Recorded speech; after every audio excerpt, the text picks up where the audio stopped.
Bonjour, hello, and welcome to this PR rendezvous number 133. And the question of the day is, should you pay or not the influencers? To pay or not to pay influencers? That's the question of the day. And I'm going to give you the answer right away. Should you pay or not the influencers? The answer is yes and no, both. It really depends on what you decide to do, what type of campaign, or what you're expecting from them. If you want to have access to an amazing influencers community, a community that this person built, this influencer built over the years sometimes, creating content, entertaining them, having like great messages to this community, and you want to reach these people through that influencer, of course it makes complete sense to pay them, right? Because you might ask them to talk about your product in a certain way. You want them to put the do a reel, something on TikTok about your product, offer something special to their fans. So if this influencer has a beautiful community that you want to reach, depends on the numbers. It's not doesn't always have to be millions of followers. Sometimes it might be 10,000, 15, 30, 40,000.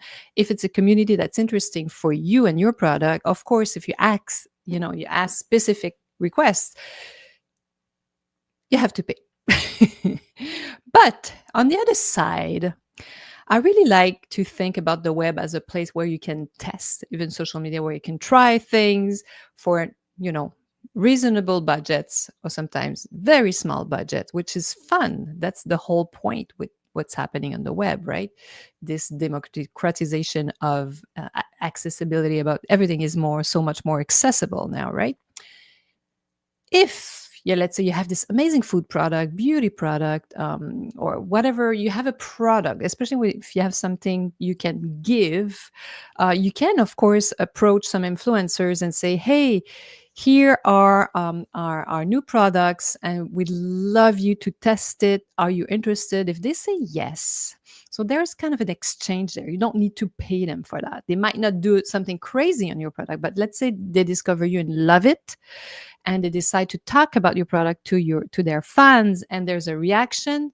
Well, then you can do another step after this, after they've discovered your product, so they know you. It's something more, as the as people say nowadays, this word that I'm a little suspicious about. It's more authentic, right? Because they know you, they've tested you without you paying them. If then you do a campaign with them, it would even be better, right? So I'm a big fan of, we have many clients in the food industry, for example, or in the beauty industry, and it's always fun to say, hey, would you like to discover this product? We'll send it to you, of course. And most of the time, what these influencers do, they do unboxing. But some of them, they really love your product and they decide to do a recipe with it, cook with it. They go like way further than what you were expecting. And you see the reaction of their fans. So then, up to you to say, hey, I really love the content you created. I think, your community, your fans respond extremely well to our product. Why don't we do a campaign together? So this is why, there are different ways of working with influencers. But I love this because people come to us. Well, we've been working with influencers for more than 10 years now, since they were born, these people. Even before being an influencer was a thing, a profession as it is now. It's still fairly new, of course, and there's many things happening in that world.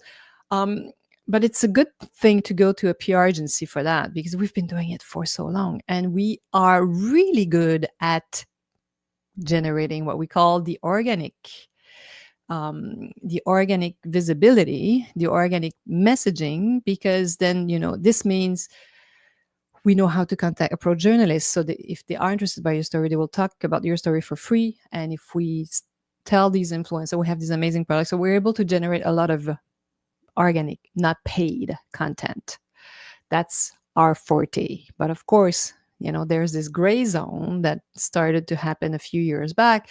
Once we've established this amazing relationship with some influencers, it's fun then to to push another step and go further and say, hey, to our client, you should look at what this influencer did because her content is amazing. There's a reaction in her community, so let's work with that person. You see where I'm going?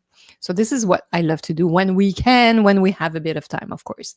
So to pay or not to pay the influencers, the answer is yes and no. Now you understand a little bit more why. If you want to know more, you know where to reach me, nata@natapr.com.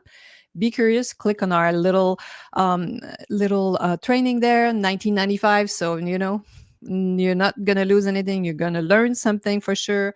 Click on the link and you'll learn. It's a 30-minute workshop, fun. You'll understand PR so much better. So voilà. And hopefully, more than anything, I hope you'll be joining me next week.